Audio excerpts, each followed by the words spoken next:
beliau untuk kita mempersilakan.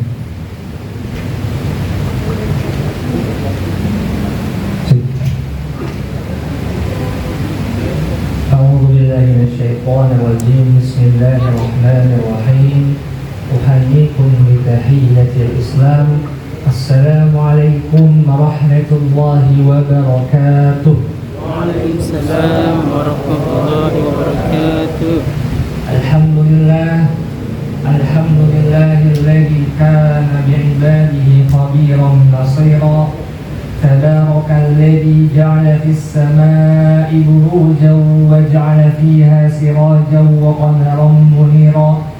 Ashhadu an la ilaha illallah wahdahu la syarika lah wa ashhadu anna sayyidana Muhammad alladzi ba'athahu bil haqqi basyiran wa nadhira.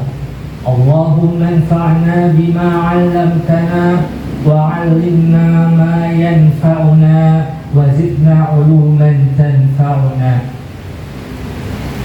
Yang kami hormati panitia i'tikaf Masjid Asy-Syukriyah yang dirahmati Allah Subhanahu wa taala, dan yang kami hormati para alim ulama, tokoh masyarakat yang hadir pada kesempatan malam hari ini.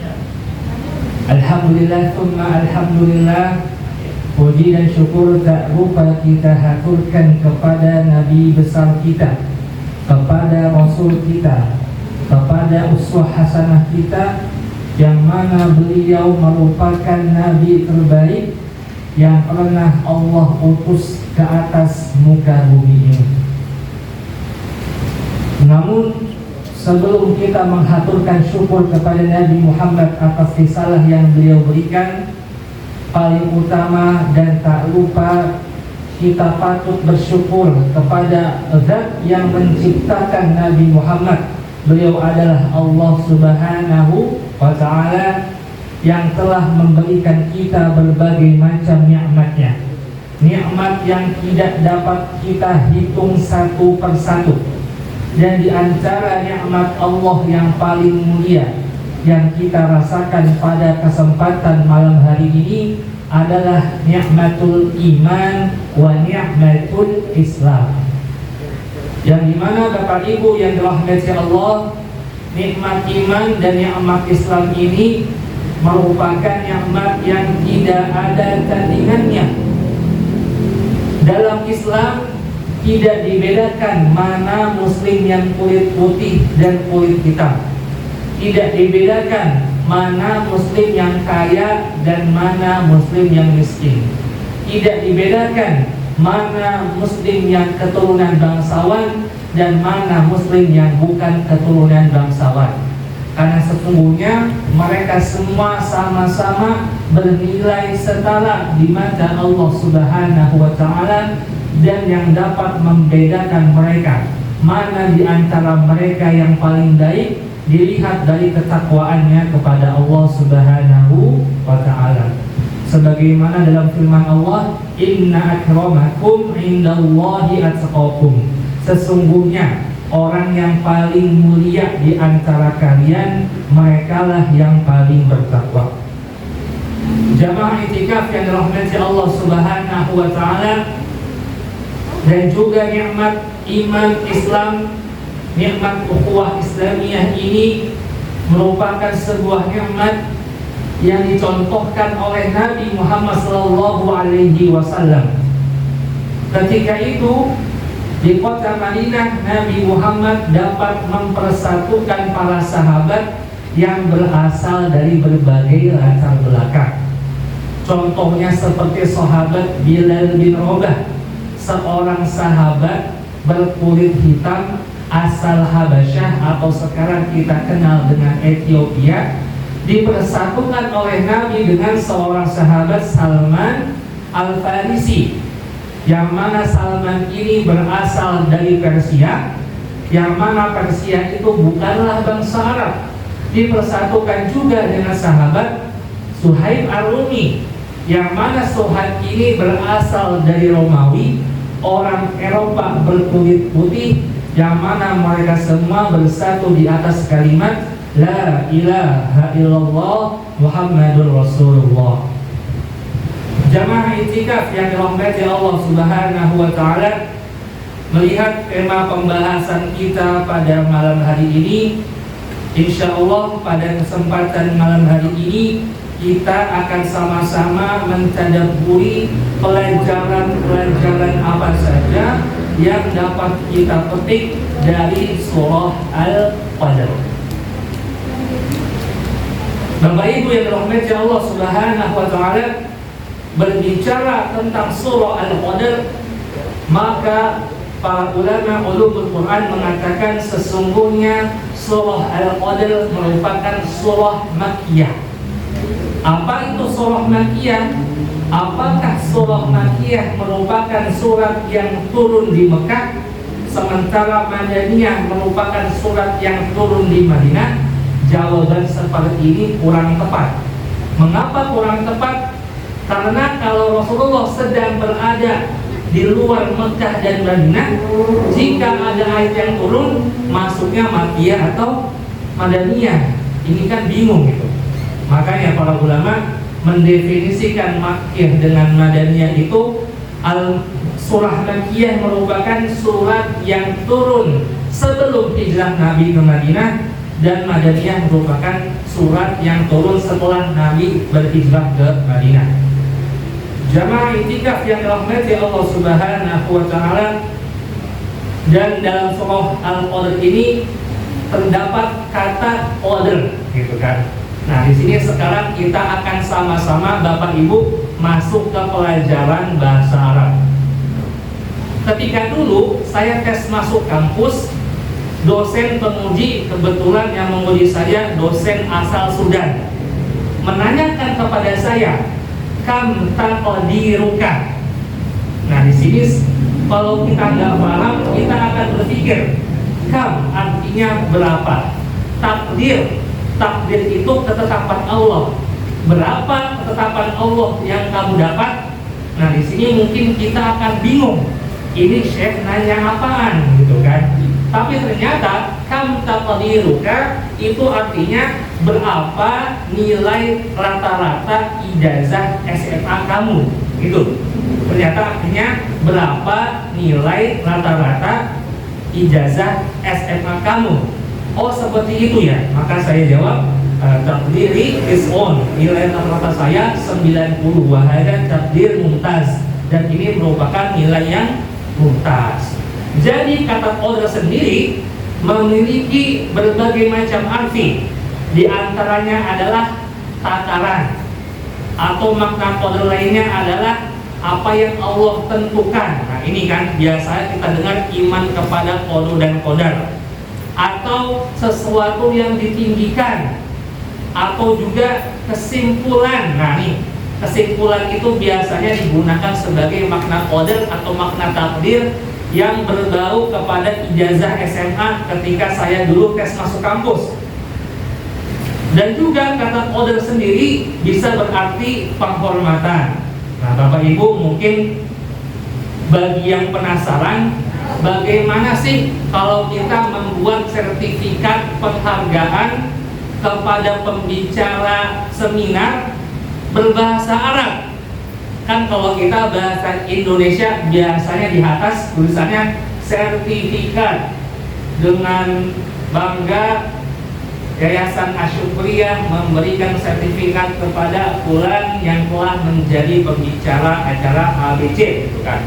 Atau biasanya piagam penghargaan, gitu kan. Itu biasanya kalau kita menulis sertifikat dengan bahasa Indonesia. Tapi dalam bahasa Arab, biasanya orang Arab itu ketika menulis sertifikat penghargaan, mereka akan menuliskan syahadatu syukr wa taqdir. Nah, di sini syahadah itu artinya adalah sertifikat, syukur itu merupakan rasa terima kasih, dan takdir ini adalah penghormatan.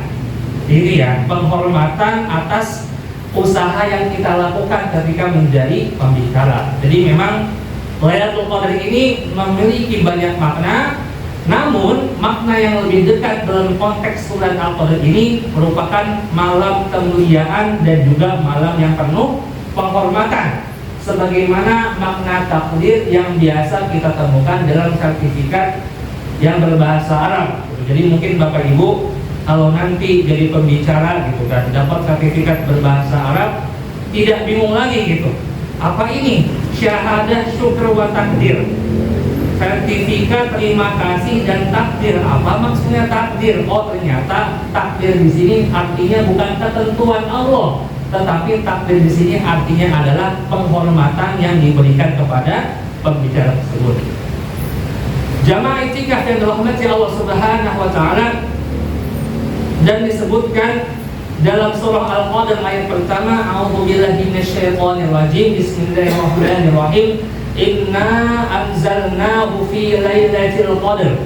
Sesungguhnya kami telah menurunkan itu pada malam Lailatul Qadar. Nah, di sini Bapak Ibu, para ulama melihat ayat ini sebenarnya agak ganjil Bapak Ibu. Mengapa? Karena kalau kita belajar bahasa Arab ataupun bahasa Indonesia, kata ganti orang itu harus bisa ditulis setelah kita menyebutkan orang itu siapa. Contoh, Bapak Ustadz Anwari pergi ke Asyukriya. Beliau mengajar pelajaran tahfiz. Nah, kata beliau di sini menjadi kata pengganti dari siapa? Dari Ustadz Anwari. Kenapa pengganti? Karena di kalimat pertama sudah jelas disebutkan Ustadz Anwari. Jadi kalau ada kata beliau setelahnya, jelas kembali kepada Ustadz Anwari. Nah, tetapi dalam surah Al-Qadr ini ujug-ujug Allah menyebutkan kata dia mengganti. Nah, makanya di sini ulama pada mikir ya, lah ini kok ujug-ujug langsung Allah sebutkan kata ganti, padahal kata sebelumnya belum disebutkan secara tegas apa maknanya. Maka dari itu para ulama tafsir setelah mereka berdiskusi, mereka menyimpulkan bahwa kata hu dalam surah Al-Qadr ayat pertama itu bermakna Al-Qur'an. Dan itu mereka berdebat lagi, apakah Al-Quran yang dimaksud itu turunnya sekaligus atau sebagian gitu kan. Karena memang artinya sesungguhnya kami telah menurunkan Al-Quran pada malam Lailatul Qadar.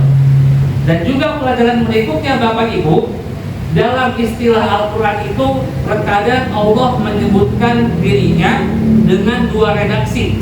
Terkadang dengan redaksi kami dan terkadang dengan redaksi saya gitu ya.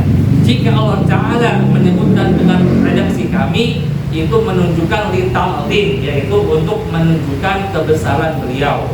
Nah, dan dalam konteks ini Allah Ta'ala tidak mengatakan inni anzalni gitu, tapi mengatakan inna anzalnahu dengan kata kami, pengganti dhamir nahnu. Jamaah Ramadan yang dirahmati Allah Subhanahu wa taala,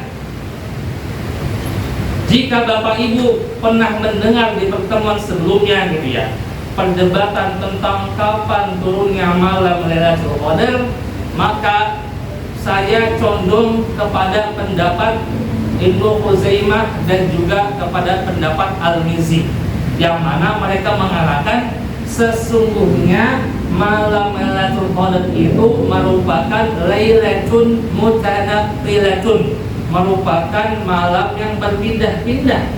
Maksudnya apa malam yang berpindah-pindah Bapak Ibu?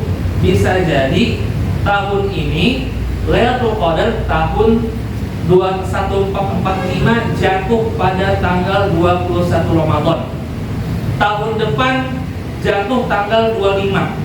Tahun depannya lagi kembali ke tanggal 21. Tahun depannya lagi jatuh tanggal 27. Itulah pendapat yang saya pribadi lebih condong ke situ.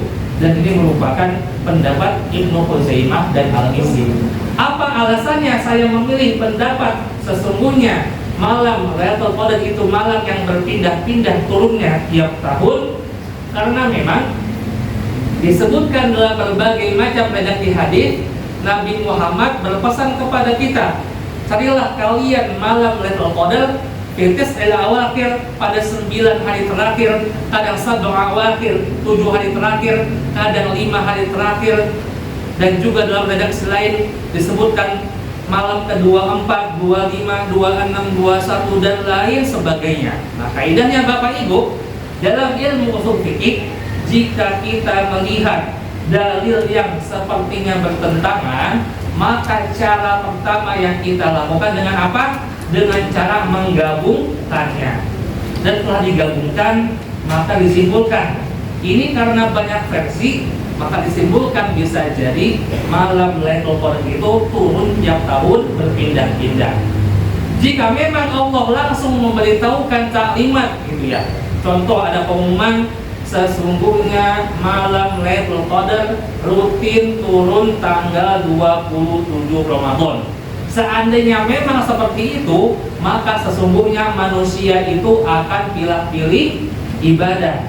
Tanggal 1 sampai tanggal 26 santai, tanggal 27 baru giat ibadah. Kenapa? Kata mereka, kan kalau saya ibadah tanggal 27 udah dapat 1000 kali ibadah gitu kan. Daripada capek-capek, mendingan kita cari yang pasti-pasti aja. Jadi kita tidak perlu capek-capek beribadah di 10 hari terakhir bulan Ramadan. Dan ini merupakan logika yang salah Bapak Ibu ya. Jadi Bapak Ibu, memang kita sebagai seorang manusia berpikir logis. Kadang-kadang gitu kan, suka menilai. Ada seorang caleg mau nyalek nih, pengalaman tahun lalu dengan uang sekian dapat sekian suara. Berarti kalau dia ingin dapat sekian ribu suara, maka harus keluarin uang sekian juta gitu kan. Ada hitungannya. Tetapi itu hitung-hitungan manusia Bapak Ibu. Karena memang ada caleg yang keluarnya banyak tapi suaranya sedikit. Ada juga yang keluarnya sedikit tapi suaranya banyak. Begitu juga dengan hitungan Allah. Mungkin kita hitung-hitung gitu ya. Ibadah ini pahalanya sekian. Dosa ini dosanya sekian. Jika saya melakukan dosa A kemudian melakukan ibadah B, maka dosa saya ketika A ini akan gugur gitu kan. Nah, ini bukan seperti itu hitung-hitungan Allah Ta'ala. Sebagaimana Allah Ta'ala menjadikan Nabi Nuh sebagai Nabi Ulul Azmi. Coba Bapak Ibu, di antara Nabi dan Rasul yang pernah Allah utus, yang terbaik itu ada 5 ya Bapak Ibu ya. Siapa? Mimin ya Ustaz ya. Biasanya anak SD itu kan hafalinnya Mimin. Musa, Ibrahim, Muhammad, Isa, Nuh. Kelima Nabi Ulul Azmi disingkatnya Mimin. Nabi Nuh masuk Nabi 5 terbaik gitu kan. Tapi kalau kita lihat tanda kutip suara nyaleknya gitu ya, umat yang ikut sama dia sedikit gitu. Bisa jadi kalau nyalek kalah yang minum gitu kan. Karena apa? Umatnya yang ikut sedikit. Padahal waktu kampanyenya 950 tahun. Udah kampanyenya lama, suaranya sedikit. Anaknya kafir lagi si kanan gitu kan. Kurang gagal apa Nabi Nuh gitu kan. Kalau kita hitung dari hitung-hitungan manusia, tapi Allah cara menghitungnya tidak begitu Bapak Ibu gitu ya. Allah menghitung dari usaha kita, dari apa yang kita usahakan.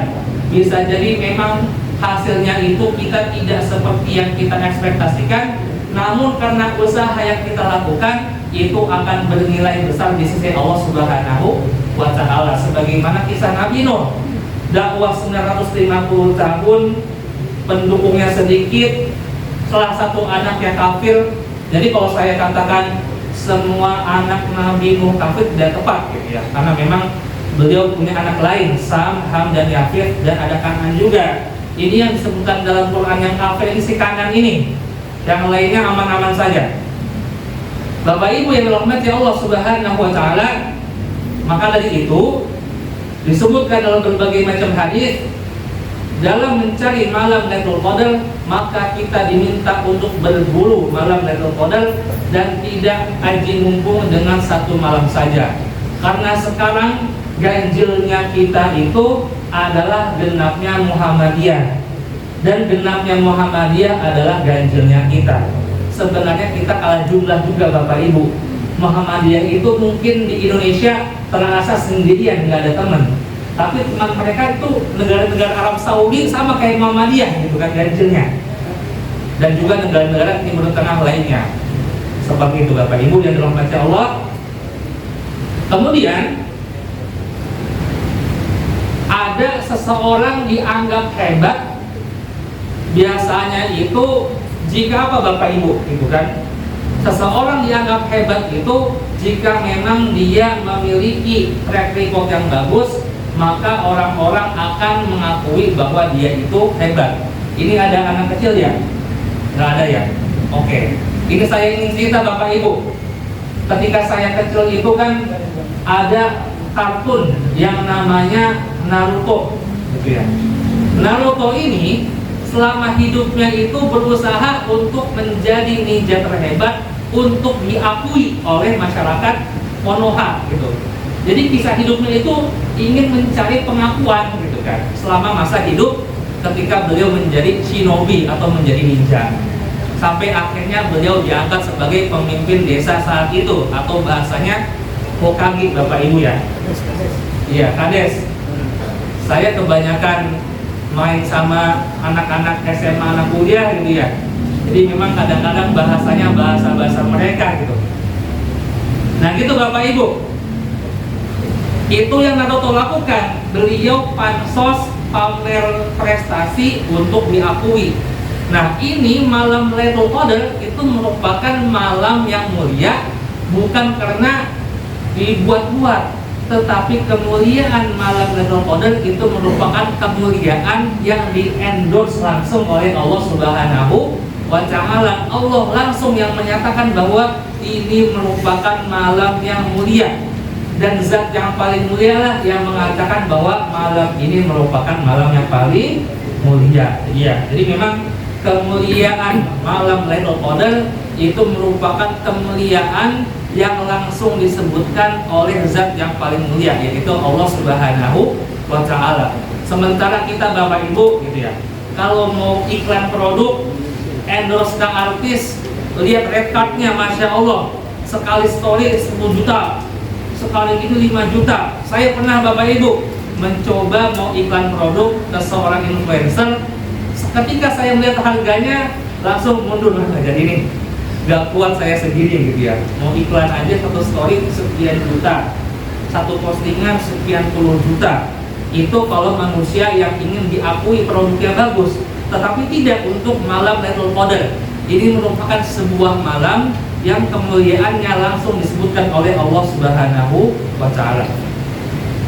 Dan juga Bapak Ibu yang dirahmati Allah Subhanahu wa Ta'ala, ketika Allah turunkan Al-Quran, maka kita akan mengambil pendapat jumhur ulama yang mengatakan Quran itu turunnya 2 tahap. Yang pertama, dari Lauhul Mahfuz ke Baitul Izzah di langit dunia, itu diturunkan pada malam Lailatul Qadar jumlatan wahidatan, sekaligus.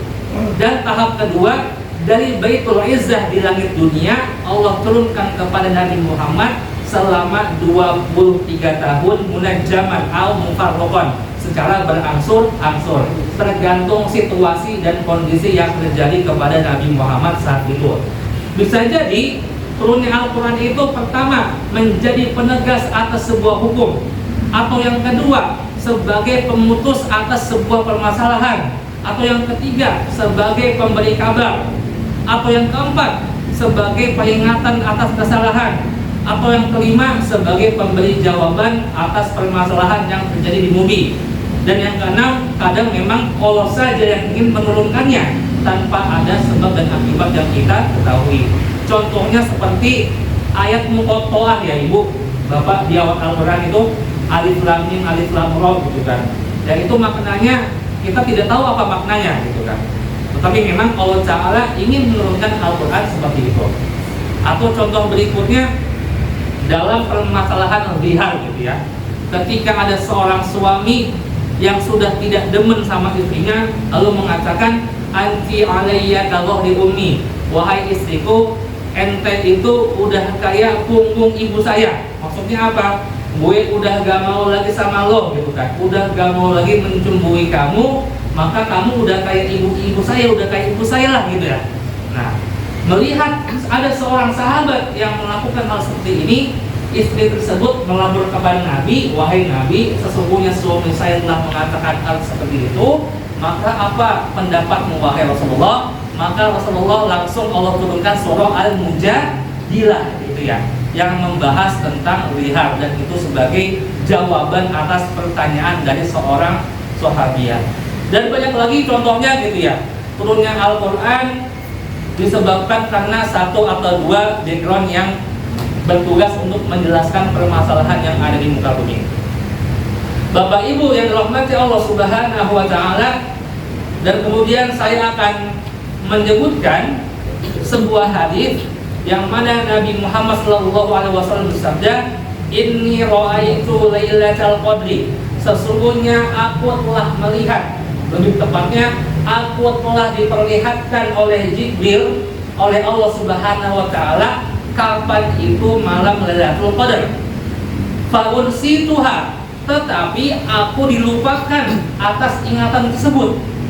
Wa hiya fil ashr awakhir, tetapi seingat aku malam itu turun di 10 malam terakhir. Min layaliha, dari malam bulan Ramadan. Wa hiya talqatun bil jatin la haratun wala baridah. Dan itu ketika datangnya malam Lailatul Qadar, itu pertandanya seperti cerah dan terang, suhunya tidak panas dan suhunya tidak dingin. Seakan-akan padanya terdapat rembulan, setan tidak dapat keluar di malam itu hingga pagi harinya. Nah, di sini Bapak Ibu ada sebuah pelajaran yang dapat kita simpulkan. Memang pada dasarnya Allah Ta'ala telah memberikan bocoran kepada Nabi Muhammad kapan itu turunnya malam Lailatul Qadar. Tapi setelah berjalannya waktu, Allah lupakan Nabi Muhammad kapan waktu tepatnya malam Lailatul Qadar, yang mana ketika Nabi Muhammad itu lupa, Nabi Muhammad hanya bisa menakar-nakar kapan dia turun ya. Oh, kayaknya 10 hari terakhir bulan Ramadan. Dan itulah hikmah dibalik dirahasiakannya malam Lailatul Qadar. Hal itu dapat memaksa kita sebagai umat Islam untuk berlomba-lomba memperbanyak amalan di 10 hari terakhir bulan Ramadan. Bapak Ibu yang dirahmati Allah Subhanahu wa taala, dan juga ada sebuah buku ya, nama bukunya The Power of Slow, gitu ya. Kekuatan santuy, kekuatan hal yang pelan.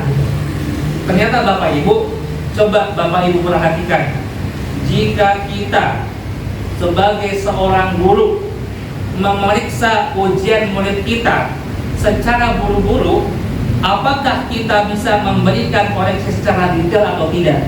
Jawabannya tentu tidak, kan? Karena buru-buru dikejar akhir semester ngisi rapot yang bertumpuk-tumpuk, gitu kan? Atau juga kadang banyak hal yang terlewat bila kita melakukannya secara cepat-cepat. Begitu juga dengan hidup kita Bapak Ibu, gitu ya. Terkadang kita itu tidak bisa refleksi atas apa yang kita lakukan, karena memang kita telah disibukkan oleh dunia yang begitu cepat. Jam segini rapat, jam segini nganter anak, jam segini bayar cicilan, jam segini, jam segitu, semua yang kita sibuk dengan dunia, tetapi kita lupa untuk mengintrospeksi diri kita. Setelah jalan 10-20 tahun, kita langsung tersadar, ini saya selama ini hidup ngapain aja, gitu ya. Hidup serba cepat, memiliki kendaraan yang cepat, memiliki gadget yang cepat. Tujuannya apa? Untuk membuat hidup ini menjadi lebih cepat. Tetapi di balik kecepatan ini kita kadang lupa banyak hal-hal yang kita lewatkan dalam hidup kita. Maka inilah dalam malam Lailatul Qadar ini, dalam i'tikaf ini, Allah Ta'ala memerintahkan kepada kita, wahai manusia, hidupnya jangan cepat-cepat, gitu ya. Kalian itu butuh loh yang namanya kelambatan. Lambat ketika apa? Lambat untuk mencari ketenangan. Stop segala aktivitas kalian, introspeksilah hidup kalian. Mungkin selama ini ada perkataan yang biasa kita katakan, yang sesungguhnya perkataan itu sering menyakiti hati orang, namun kita tidak menyadarinya. Mungkin selama ini ada perlakuan kita kepada anak atau kepada istri yang tidak tepat, namun selalu kita lakukan, kita tidak menyadari bahwa itu merupakan hal yang salah. Mungkin selama ini ada semangat ibadah kita yang terus-menerus menurun, gitu ya, yang tidak kita sadari, dan itu perlu kita introspeksi di malam-malam i'tikaf. Mungkin juga ada harta yang mungkin kita ambil dengan cara yang tidak halal. Karena kita sering mendapatkan harta itu, maka kita merasanya biasa-biasa saja. Ini mah sudah biasa saya mengambil harta yang tidak halal. Makanya Bapak Ibu, orang kita itu Bapak Ibu ya, biasanya menganggap orang lain baik itu kalau biasa mengasih dengan materi, itu baru dianggap orang baik. Tapi kalau ada orang yang baik dan ngasih, ini kurang dianggap kebaikannya, gitu ya. Jadi memang mindset orang kita itu seperti itu. Ketika dikasih, kita anggap orang itu baik tanpa kita pikirkan ini uangnya apakah dari hasil korupsi timah, gitu kan? Apakah dari hasil judi, apakah dari hasil uang haram, kita tidak ada yang tahu. Karena memang saya ingat ada seorang artis terkenal, gitu kan, yang diberikan uang sekian puluh juta oleh yang pelaku korupsi timah gitu. Ketika di podcast itu kan, sebelum kejadian dia bilang, wah si ini orangnya baik nih, saya dulu usaha dikasih uang sekian puluh juta segala macam gitu kan. Nah itulah pandangan manusia, gitu kan. Kita melihat orang lain baik itu ketika ngasih uang, padahal kita nggak tahu itu uangnya hasil korupsi timah 271 triliun. Ya kita nggak tahu. Kita anggap baik, padahal sebenarnya tidak baik. Makanya Bapak Ibu yang dirahmati Allah Subhanahu wa taala, inilah salah satu hikmah di antara surat Al-Qadar, bagaimana kita bisa meresapi hidup kita secara lambat, gitu ya. Mungkin yang biasa dikejar deadline, coba tenang dulu, pelan-pelan, HP-nya taruh, gitu kan, gadgetnya ditaruh, kita beristighfar kepada Allah, kita meminta ampunan kepada Allah. Mungkin selama ini ada amalan kita yang kurang tepat, mungkin selama ini ada perilaku kita yang suka salah, mungkin selama ini kita punya masalah dengan mertua kita, atau kita punya masalah komunikasi dengan pasangan kita. Bisa jadi Bapak Ibu ya, dan semua itu perlu kita introspeksi di malam sebelum terakhir ini. Dan juga Bapak Ibu yang dirahmati Allah Subhanahu wa taala, membahas malam Lailatul Qadar, maka saya akan loncat lagi ke ayat yang kedua ya. Inna anzalnahu fi Lailatul Qadar, ayat kedua, wa ma adraka ma Lailatul Qadar, yang artinya, dan tahukah kamu apakah malam kemuliaan itu? Syekh Muhammad Amin Asy-Syinkiti mengatakan pengulangan pertanyaan ini sebagai bentuk pengagungan, seperti firman Allah Subhanahu wa taala, Al-Qari'ah, Mal-Qari'ah, wa ma adraka mal-Qari'ah. Atau ayat lain, Al-Haqqah, Mal-Haqqah, wa ma adraka mal-Haqqah. Di zaman Nabi ada orang kafir yang ingin menandingi Al-Quran dengan pola seperti itu. Beliau membuat surat Al-Fil yang dimodifikasi. Al-Fil, wa ma adraka mal-fil, lahu anfun tawil, gitu ya. Gajah, apakah kamu tahu tentang gajah? Gajah itu belalainya panjang. Nah ini, maka Bapak Ibu ya, kita lihat Al-Quran itu merupakan mukjizat. Di antara mukjizatnya adalah Al-Quran itu dapat menyusun kata-kata dan kalimat yang indah, syarat makna, namun singkat. Dan ini tidak bisa ditandingi oleh satupun pakar bahasa Arab sampai detik ini. Makanya bagi mungkin Bapak Ibu yang pernah kuliah sastra Arab, gitu kan, kita akan tahu betapa indahnya bahasa Al-Quran. Sampai-sampai ada ilmu khusus yang berbicara tentang itu, yaitu ilmu balaghah, gitu ya. Mungkin saya kasih tahu Bapak Ibu sedikit-sedikit tentang ilmu balaghah, gitu ya. Contohnya seperti ini. Ada kaidah yang namanya tasbih. Tasbih itu ketika kita mengungkapkan sesuatu, kita samakan dengan hal yang lain. Contohnya saya katakan, saya bilang Ustadz Anwari itu gagah, gitu kan, berani, gitu kan. Ustadz Anwari sujaun, itu kata-kata yang biasa. Tapi dalam balaghah, bagaimana cara berani ini diungkapkan, tapi dengan cara yang lain. Makanya disebutkan Ustadz Anwari kal asadi. Ustadz Anwari itu bagaikan singa. Kok disamakan dengan singa? Oh, maksudnya itu adalah keberanian. Dan itu banyak tren seperti itu dikatakan dalam Al-Quran gitu ya. Mengungkapkan sesuatu dengan cara yang tidak biasa untuk mendapatkan kualitas sastra bahasa yang sangat tinggi. Kemudian Bapak Ibu yang dirahmati Allah Subhanahu wa taala, kita akan berlanjut ke ayat ketiga, Lailatul Qadri khairun min alfi syahrin, yang artinya malam kemuliaan itu lebih baik dari 1000 bulan. Nah, seperti dalam hadis dari Abu Hurairah berkata, lamma hadara Ramadan, tatkala bulan Ramadan tiba, qala Rasulullah sallallahu alaihi wasallam, Rasulullah bersabda, qad ja'akum Ramadan, telah datang kepada kalian bulan Ramadan, syahrun mubarak, bulan yang diberkahi, iftaradallahu alaikum siyama, pada bulan ini Allah Ta'ala wajibkan kepada kalian berpuasa, tuftahu fi abwabul jannah, dibukalah pada bulan ini pintu surga, wa tughlaqu fihi abwabul jahim, dan ditutup pada bulan ini pintu neraka, wa tughallu fihi syayatin, dan setan-setan dibelenggu. Fihi lailatun khairun min alfi syahrin, pada malam ini terdapat malam yang lebih baik daripada 1000 bulan.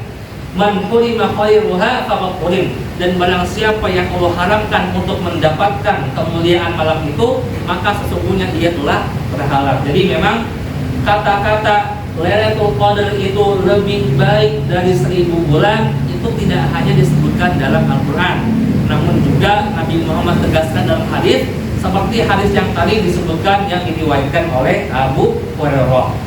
Bapak Ibu yang dirahmati Allah Subhanahu wa taala, dan memang para ulama mengatakan barang siapa yang beramal dan mendapatkan malam Lailatul Qadar, maka baginya pahala seperti orang yang beribadah selama 1000 bulan. Kemudian ada ibu-ibu protes gitu ya, tanya ke saya, Ustaz, saya ini emak-emak gitu kan, yang mana yang namanya emak-emak itu kalau masih belum menopause ya, itu kita masih dapat langganan datang bulan. Kalau kita dapat langganan datang bulan, maka kita tidak bisa tuh yang namanya apa?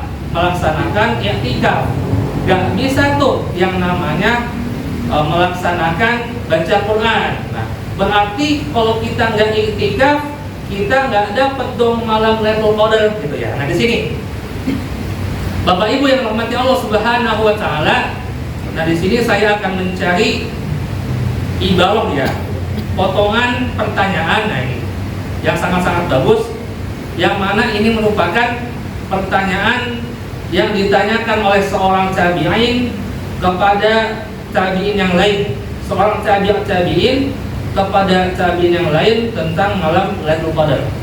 Saya akan bacakan, disebutkan oleh Juwaibir bin Sa'id yang bertanya kepada Al-Imam Ad-Dhahhak yang beliau itu wafat 102 Hijriah. Beliau ditanya oleh Juwaibir, "Qultu lidh-Dhahhak, ara'aitan nufasa wal haidha wal musafira wan naima lahum fi lailatul qadri nasibun?" Wahai Imam Dhahhak, bagaimana pendapat kamu dengan wanita yang nifas, dengan wanita yang haid, dengan musafir? Bapak Ibu, kalau sekarang kita mudik dari Jakarta ke Padang naik naik pesawat mahal gitu kan.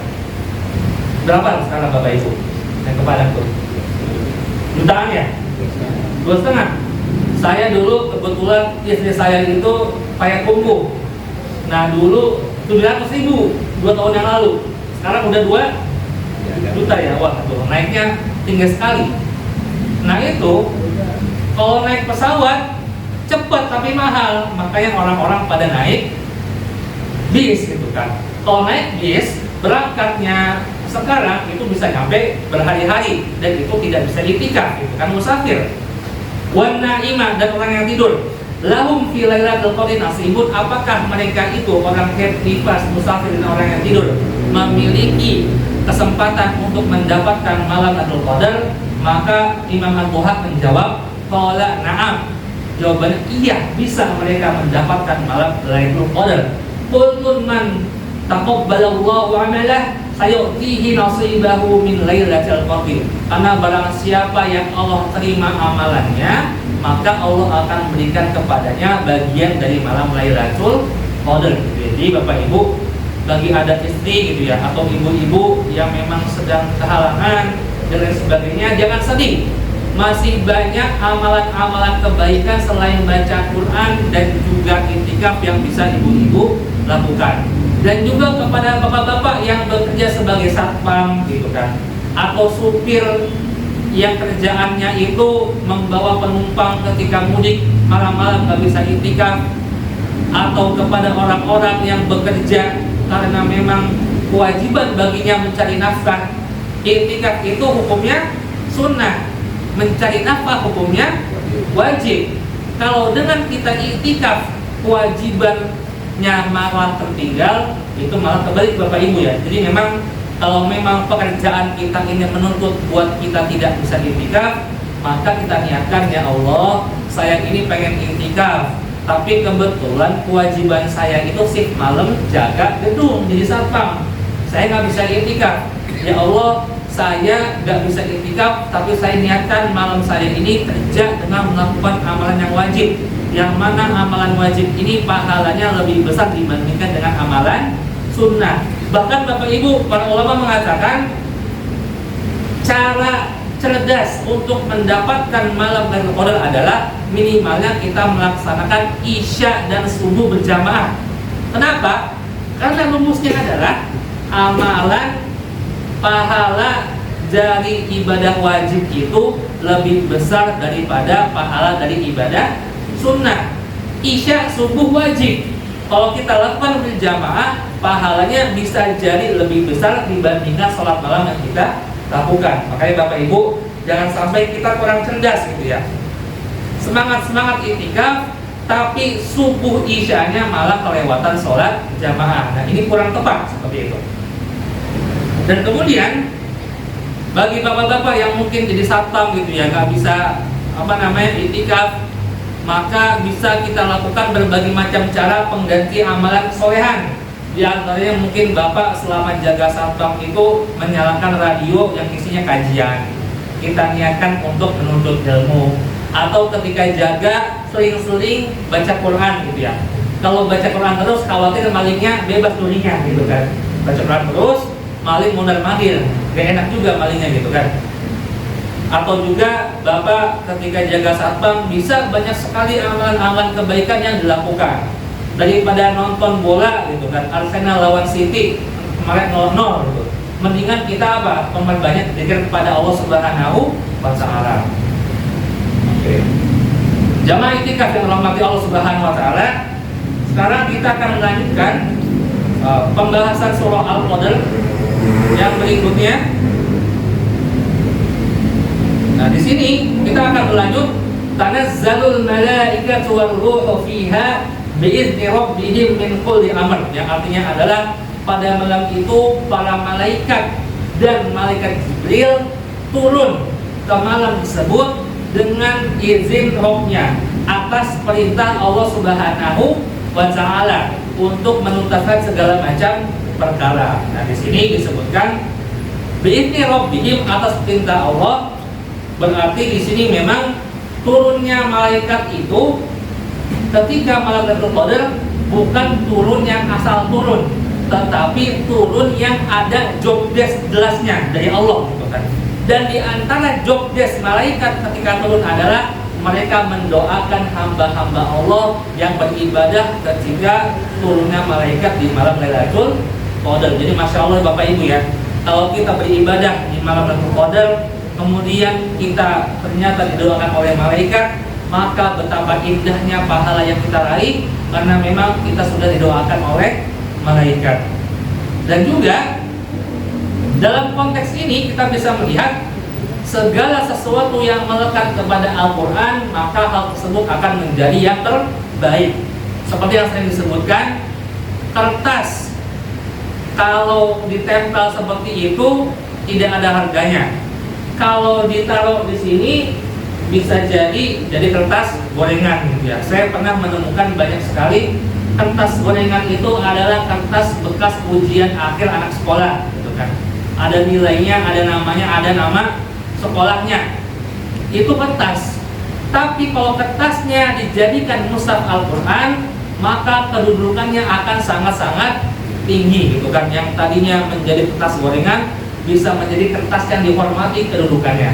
Begitu juga dengan malaikat Jibril.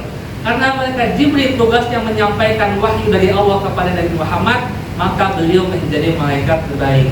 Begitu juga dengan Nabi Muhammad, karena beliau merupakan nabi yang diturunkannya kepada Al-Quran, maka beliau menjadi nabi yang terbaik. Begitu juga dengan bulan Ramadan, karena bulan Ramadan merupakan bulan yang diturunkannya Al-Quran, maka bulan Ramadan menjadi bulan yang terbaik. Begitu juga dengan umat Nabi Muhammad, karena kita merupakan umat yang diturunkan kepada Al-Quran, maka kita menjadi umat yang terbaik, yang paling pertama masuk surga lebih dahulu. Begitu juga dengan malam Lailatul Qadar, karena pada malam itu diturunkan Al-Quran, maka Allah menjadikan malam itu sebagai malam yang terbaik. Dan disebutkan oleh Syekh Wahbah Az-Zuhairi yang mengatakan faidah turunnya malaikat pada malam tersebut, saya langsung terjemahkan ya. Di antara faidah turunnya malaikat adalah mereka melihat macam-macam ketaatan di bumi yang belum pernah mereka lihat dilakukan oleh penduduk langit. Mereka mendengar rintihan para pendosa yang itu lebih disukai oleh Allah ketimbang suara orang-orang bertasbih.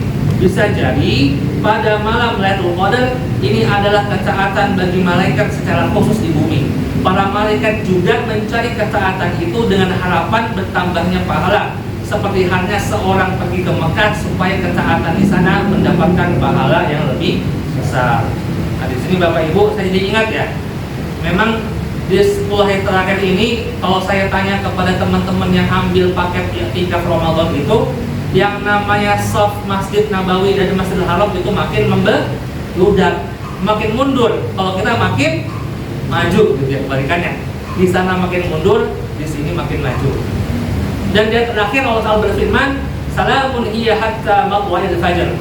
Pada malam itu kesejahteraan sampai terbitnya fajar. Maksudnya adalah pada malam itu dengan kebaikan dan keberkahan seluruhnya, selamat kita sebagai umat manusia dari segala kejahatan dan keburukan apapun.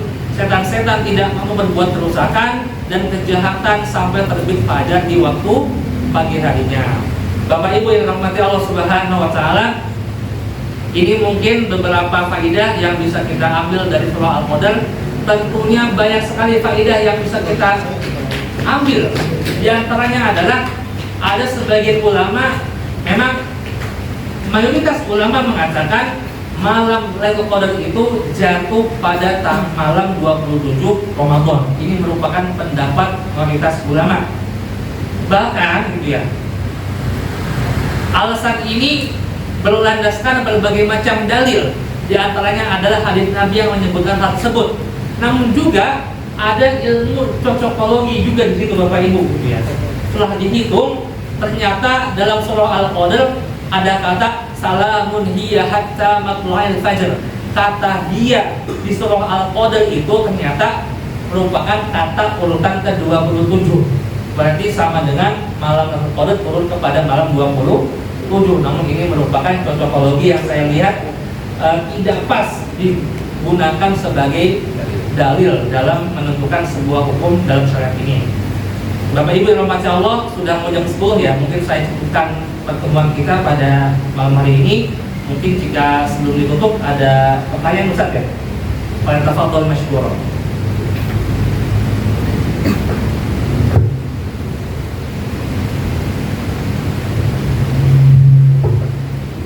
Baik, kita sekarang terakhir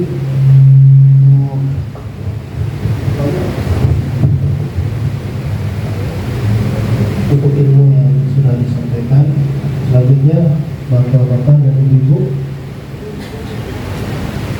yang ingin bertanya dipersilahkan. Ada bapak-bapak, ibu?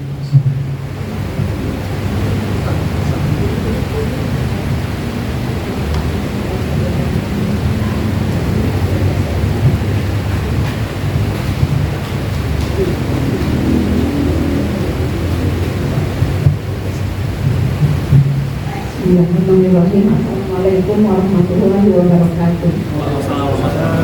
Waktu saya mau tanya mengenai malam Lailatul Qadar ini ya.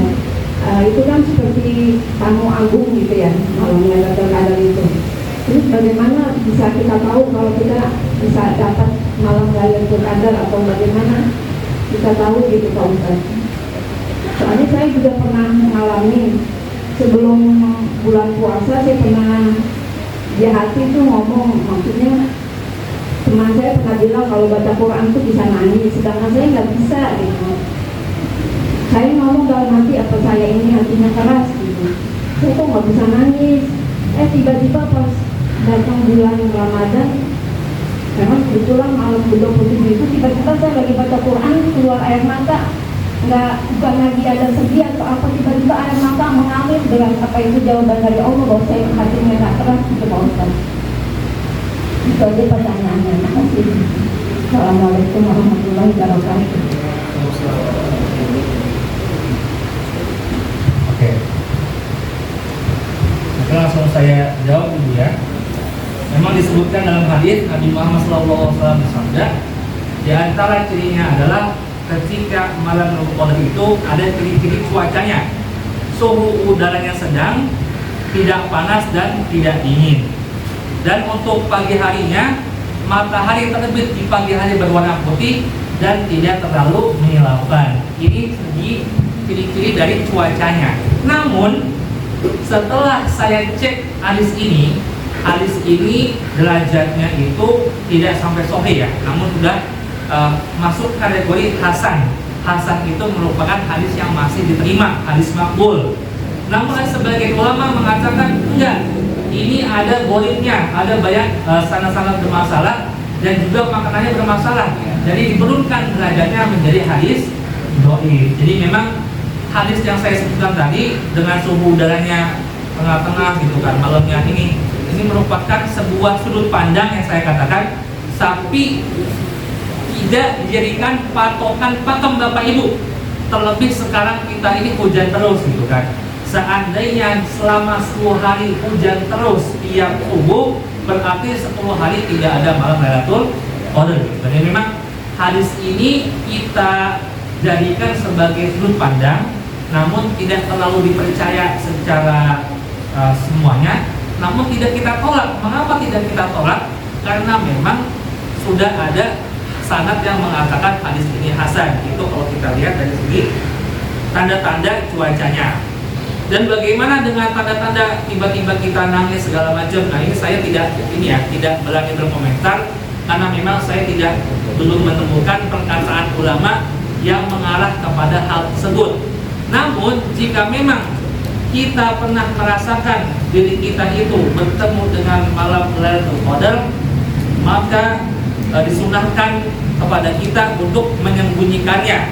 Jadi memang dalam kitab-kitab fikih disebutkan kalau kita merasa diri kita ini mendapatkan malam tersebut, maka kita tidak boleh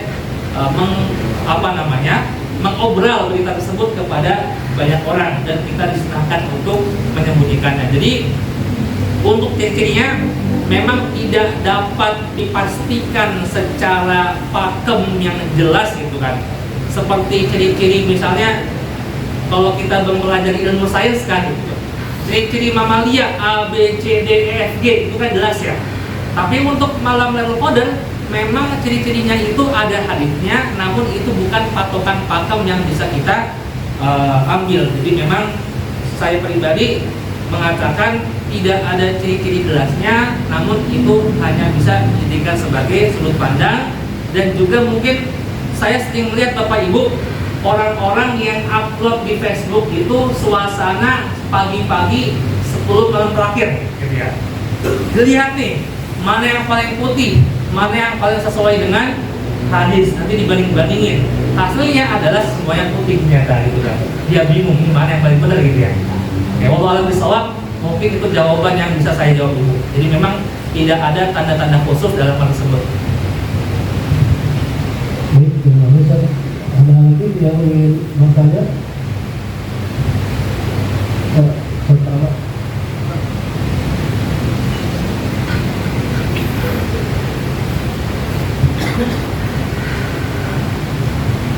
Ya, Assalamualaikum warahmatullahi wabarakatuh. mungkin pertanyaan sudah sering ditanyakan, cuma kita perlu kuatkan lagi kan. Tadi kan di ayat pertama inna anzalna fi lailatul qadar, bahwa Allah menurunkan Al-Quran di Lailatul Qadar. Kemudian malam Lailatul Qadar itu di beberapa data dalil kan ada yang mengatakan 10 hari terakhir, lebih dari definitif lagi di malam ganjilnya gitu. Dan berarti kalau kita ganjilkan ada 21, 23, 25, 27, 29 kurang lebih begitu. Tapi kemudian kalau kita di kebanyakan masyarakat nuzul Quran ternyata di 17 Ramadan gitu. Jadi untuk tepatnya kalau dalam Sirah Nabawi waktu yang memang diturunkannya surat Al-Alaq itu 17 Ramadan atau di 10 hari terakhir kan. Kalau kita kaitkan dengan ayat inna anzalna fi lailatul qadar. Baik. Assalamualaikum warahmatullahi wabarakatuh. Waalaikumsalam warahmatullahi wabarakatuh. Nah, ini mungkin kaitannya dengan peristiwa nuzulul Quran yang biasa ini ya dilaksanakan oleh masyarakat di seluruh dunia. Saya tidak katakan Indonesia. Ternyata ketika saya cek, negara lain itu pernah juga sama-sama merayakan malam nuzulul Quran, kecuali beberapa negara seperti Arab Saudi yang tidak menyelenggarakan malam nuzulul Quran. Kalau level Mesir, Maroko pun masih sama memperingati tanggal 17 sebagai malam nuzulul Quran. Memang ini seperti ini ya yang saya katakan di awal gitu. Quran itu diturunkan 2 tahap.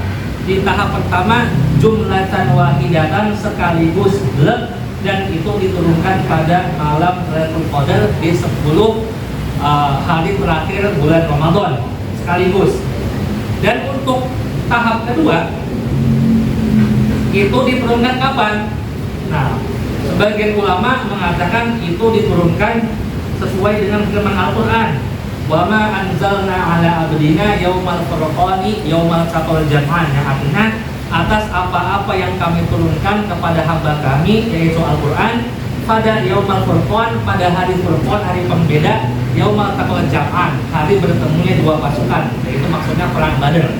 Nah, jadi di sini ketika menafsirkan ayat ini dan menyambungkan dengan berbagai macam hadis, ada sebagian ulama yang menyimpulkan bahwa sesungguhnya turunnya Al-Quran tahap kedua selama 23 tahun itu tanggalnya sama persis seperti tanggalnya perang Badar, yaitu tanggal 17 Ramadan. Namun tahunnya itu sesuai dengan tahun turunnya Al-Quran ketika Nabi Muhammad berusia 40 tahun ya, bukan pada tanggal 2 Hijriah seperti peristiwa Badar. Jadi memang ini merupakan pendapat yang paling banyak dianut oleh masyarakat dunia.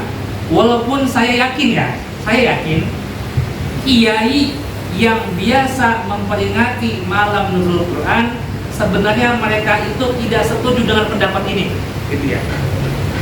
Tapi mengapa mereka masih mau ngisi acara nuzul Quran?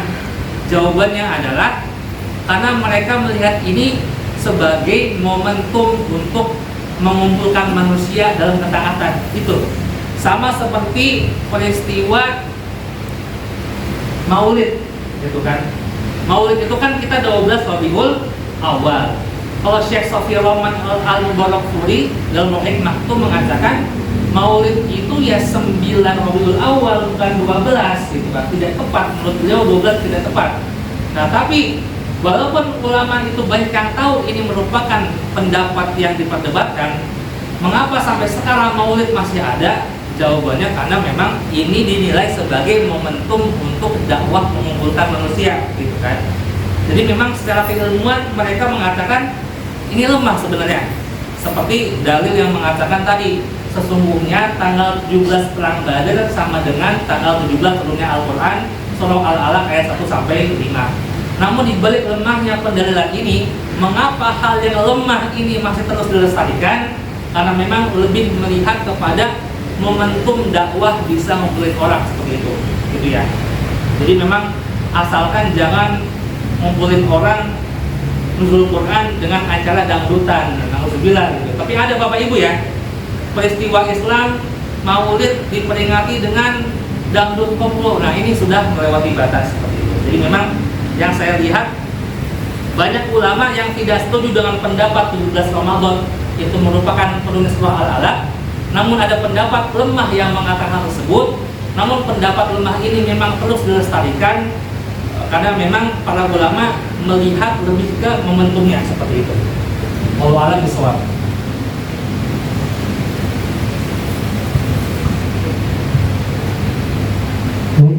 Cukup untuk sesi tanya jawabnya. Alhamdulillah, Bapak dan Ibu sekalian, kajian etika pada malam ini kita laksanakan. Sekali lagi kami ucapkan terima kasih tapi waktunya bisa hadir dan dilakukan syukuria. Mari bersama-sama kita tutup kajian kita pada malam ini dengan membaca hamdalah dari Hadratul Majlis. Alhamdulillah rabbil alamin. Subhanakallahumma wa bihamdika asyhadu an la ilaha illa anta astaghfiruka wa atubu ilaik. Akhirul kalam. Assalamualaikum warahmatullahi wabarakatuh. Waalaikumsalam.